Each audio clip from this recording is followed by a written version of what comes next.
public health is not the study of one person. It's the study of the public. Okay, so if you want to use the public, how many people have actually, from COVID in America, across America from West Coast to East Coast, what's the percentage of people that have died and what's the age range? From, if you want to say percentages, that means percentages, by the way. No, of only 200,000. A percentage is a percentage is a ratio, meaning it's a ratio of people who has the disease versus people who die from it. That ratio is 3%. No. People, I'm talking about people that I'm not doing a ratio, just percentage. That's what a percentage is a ratio. It is that. That's what it fundamentally is. No, it can't. It can't be a ratio if it's compared to something. If it's not. No, but you can't have a percentage without a ratio. Meaning you have 100%, which is over 100. If you say 3 over 100, you have 3 out of 100. Right. It's a percentage. My point on that. My bad. It's early in the morning.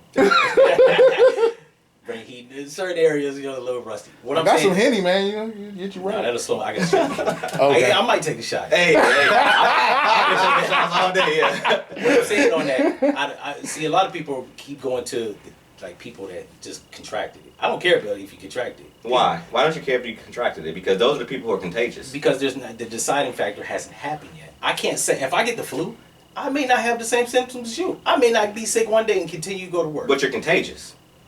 I am. However... So you're a threat to other people. No, actually... So you're not contagious doesn't mean you're a threat. No. You know how many people went to work with the flu and nobody sent them home? So they're not a threat? No, it wasn't a threat. So what do you consider a threat then? Because if I'm healthy and you come in and you're unhealthy and you compromise my health, that means you were a threat to my health. But nobody actually approaches that before COVID.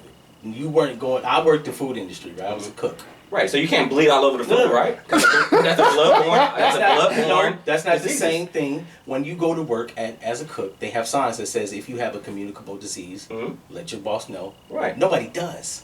My point on that is, and nobody does, and nobody enforces it. I've seen niggas, and even I've coughed while being sick. Oh shit! So we shouldn't. So you're going against the science. That's what we're saying. That's what we're in the issue with now. Is when you go against the science, you have complications and you have things that happen. You, like I said, in democracy, you have freedom to do anything you want. But when you go against the science, you have consequences to it. But if more people, if freedom was exercised, where the government said, look, there's a virus and we have an outbreak. They started in January with 4 cases. They didn't think it was no problem. One woman actually went to Wuhan, China, ate a damn bat. Right? This is not me saying this. The NPR station. That's proven. That's what true. I'm saying is, this is where people's reasoning, logic, and deduction is not working like it should. Okay. Forget knowing biology. Just use common sense. Right? I looked it up. China to date has had about 8,900 deaths total. Right? A whole region. Wuhan, China is 1,500 miles from Beijing and about another 1,200 miles from Shanghai. Both places have roughly, I know Beijing has 30 million people. Right. Dense population, 3 times denser than New York City, Manhattan, right? So explain to me, riddle me this. They did do a quarantine, right, to close off the perimeter of a countryside city called Wuhan, because it's actually the country, it's not metropolis. Right. They were actually able, I think it's about 100 miles, they were actually able to surround the city, close it off. You mean tell me no soldier, no person, no one before it became an epidemic slid through back to northern Beijing? I can answer that. Well, I want to answer that since I'm here. No. Okay, go ahead. By default, Beijing has a density of 30 million people. But you gotta remember, bro, they were killing niggas out there. The difference. No, there's other factors. If they thought you had it, they would go to your apartment and kill you. No, that was in Wuhan. In Beijing, they never did that, right? They even look at their wet markets where the bats are actually like killed and hung, right? Like chicken, like poultry is. Right. They actually export those outside of to metropolis places. So you mean to tell me a place that by default has 30 million people closer. So let's talk about China. There's more ordinances. Hold on, this is logic and reason. China is actually 8,800, roughly almost 10,000 miles across the Atlantic from New York. Right. Now a lot of people use the argument, well, we have busy airports. No. The argument I'm going to use is basically what we started off with. Is we're in a democracy, they're in a communist state. They have the ability to shut everything down. ASAP. Everything down. Not to mention, because they're in a communist state, they have this something called contact tracing. That means I'm going through your phone, I'm going through your internet, I'm going through everything to find out who did you talk to, who did you touch, who were you around, and I'm going to round them up, and I'm going to take them away and quarantine them from the people. China as a country, technological companies hadn't developed an app until now. Oh, absolutely. Oh, first and foremost, that is completely that's actually true. false. I actually follow that. They had that me too. After Wuhan, China had actually got over their for the last few years, their AI, when it comes to good citizens and bad citizens, it's one of the most invasive AIs that exist today. But in the metropolis parts of China, they weren't able to actually send directives out to the public to actually use the trackers. They had, like you said, they had to actually use their government to mandate people to use their trackers.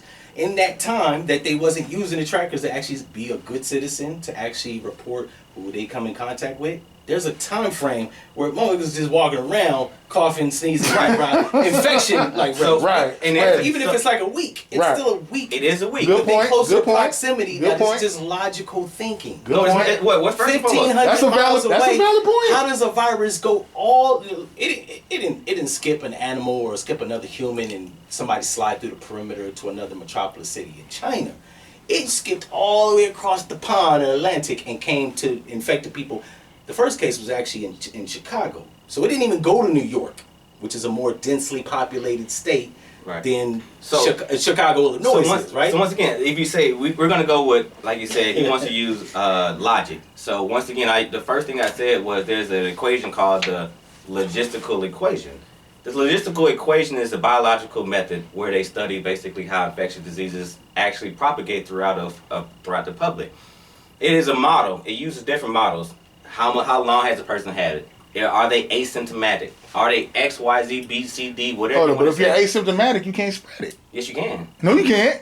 Who says that? Plenty of people think that. No, but are they? If you're asymptomatic and you're not before able, we get too far, he hasn't addressed any point that I made logically. I'm talking from logically. No, address that skipping 1,500 miles. Okay, go there. Start there. Close proximity to 8,800 miles. Start there. Okay, let's start. How did that happen? Travel. Obviously, we have to travel because you have to travel, correct? But I've already gave you a scenario where there was a window before people over in China, even with their that gives them the option to travel, right? If I don't know I had the disease and I travel, doesn't that give me the time window to do it? But they still, like you said, they're in a controlled state, communist state, right? Yes. So they have a tracker and people and for a week now you said they didn't start it. So that's a window of infectious transfer. That's what we're talking. We're talking about infectious transfer. Meaning for a whole week, you can go wherever you want to go, including Chicago. Logically speaking, no, we're just talking about them. We're not talking about tourists from America to there. We're talking about somebody from Wuhan, China, that knows people that live in Shanghai, or vice versa. Right. What are you saying?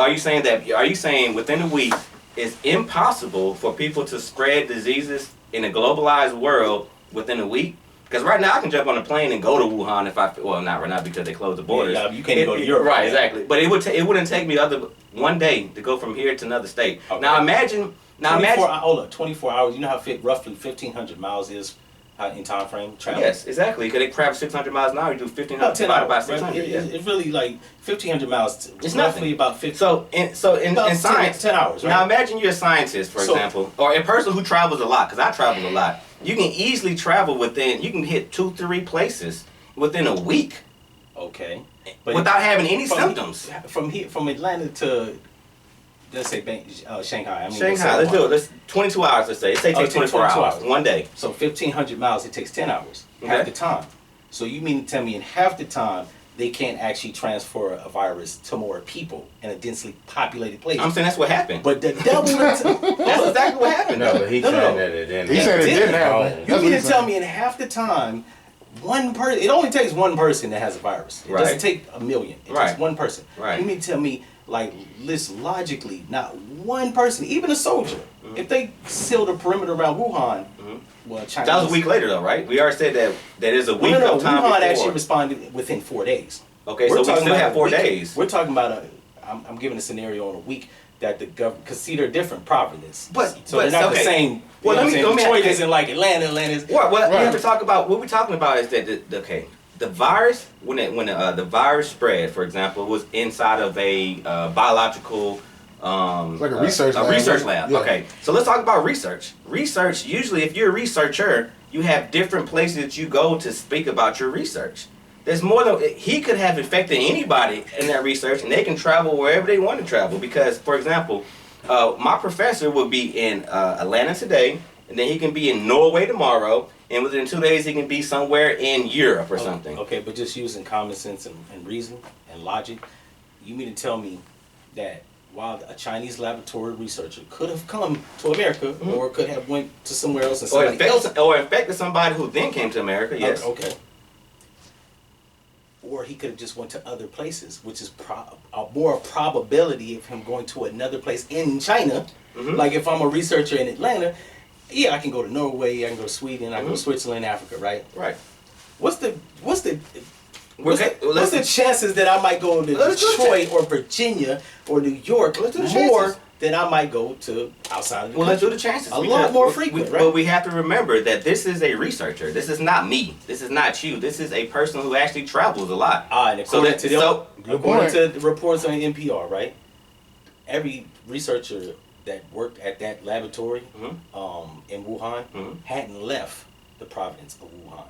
Okay. When he was quarantined. Right. So once again, we can use that scenario. Yes, we can, because he went to a wet market, meaning he could have contracted somebody else's disease because it's an infection. So that, and it was an outbreak of Wuhan. Right. So I'm at my job. I go out to eat. I eat a bat for some reason, and I infect everybody around me. Yes. Now for 14 days, they don't even know they have the disease. In fact, for almost a month, you didn't even know this disease exists. Not to mention the time frame of this happened in December. But China's a communist country. It sure is. It uses military patrol, right? Absolutely. So the people that set up the perimeter were military men, right? We have to give a time scale because. But they have shifts. So the day I eat my bat. No one soldier is going to be at a perimeter checkpoint 24 hours, right? Yeah, but if they have PPE on, don't you think that mitigates the spread of diseases? If I have PPE, say it again. If you have PPE on, doesn't that mitigate the spread? That's personal protection equipment. Yeah, personal protection. Meaning, for example, if I put a biosuit on, then it's going to be harder for me to get a disease than a person just walking out, right? These particular Army officials would have had some type of PPE, gloves at the very minimum. They had something. They didn't have nothing. They weren't just out there butt naked. They had something on. No, they had something on to prepare them for infectious diseases. They had hazmat-like suits. A hazmat-like suit. So in fact, we have the word hazmat, which is for hazardous materials. Where they eat them. What do you mean, what do they eat? If I'm a soldier and I'm set up at a perimeter in a shift of 12 hours, I have to eat, right? You have to eat, absolutely. We are humans. All right, so you can't eat with the costume on, right? This is true. Wait a minute. Okay, hold on. Let me hold on. No, this is hold on. Let me streamline this. Okay. Specifically, what is it that you're trying to get us to understand right now? That a lot of things that we've been hearing and stuff may be mostly bullshit. Who should we listen to? I'm gonna give you some. You know why you should? Okay, you should listen to the common man that is knowledgeable about viruses and just has a logical, critical thinking. Such as common yourself? Man. Well, such as yourself. You were like my man. Like he broke down. No, such as yourself. Yes. Okay. Hold on. Let me pose another scenario. Scenario. Yo, wow. Like I told this girl, she said, "So you think that it's mostly bullshit?" I said, "Yeah." She said, "Why?" I'm gonna need my viruses to not reflect media so closely. Like this is something that people have been overstating. You watch a cartoon like The Simpsons, you see Netflix movies where they have COVID-17. Like, my dude, if this is a novel, meaning new, it should not be reflective in a John Kuntz book in 1982 called The Wuhan. Whoa, the novel virus has at least 20 type of viruses. But they said this strain, COVID-19. This strain is 2019. This is a novel strain. Relatively, this is SARS-2, right? That's literally the reports. Okay, but they said it's a novel. It's a new virus. It's a new mutation. Though they don't know shit. They don't know. This is the media, the CDC, and even Dr. Fauci.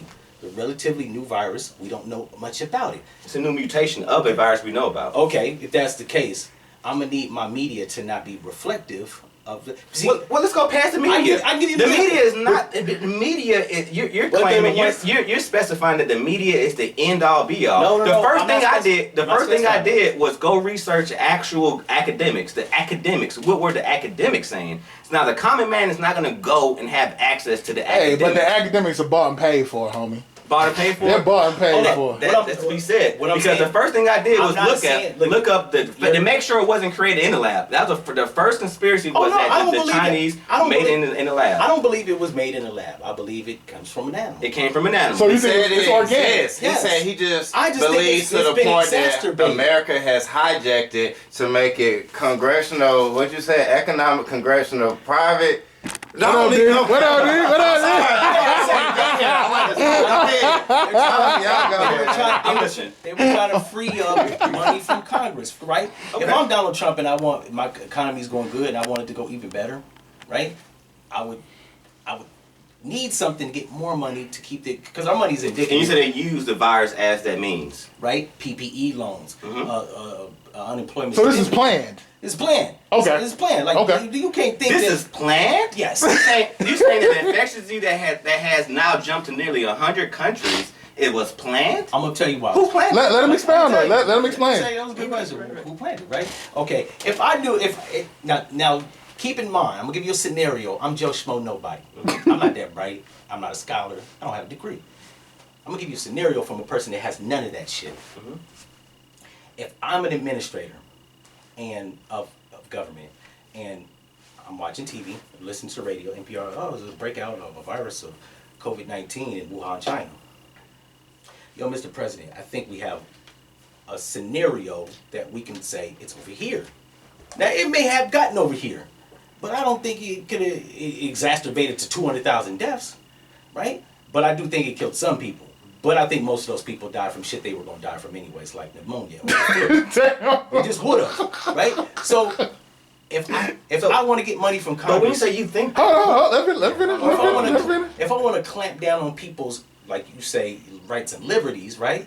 And go further than the Patriot Act did, which says that we can say you a terrorist even if you ain't with or without cause, or with or without reason. Right. Right? Well, we can put you in a detention center for indefinite time frames, meaning forever, nigga, without due process. Mm-hmm. If I'm a government that actually wants to control people even more further, because they did the Patriot Act because some terrorists bombed the buildings with the planes, right? Right. And people bought into the shit, right? Which you can see. I mean, it did happen. I mean, you can see the explosion before the plane hit it, but I digress.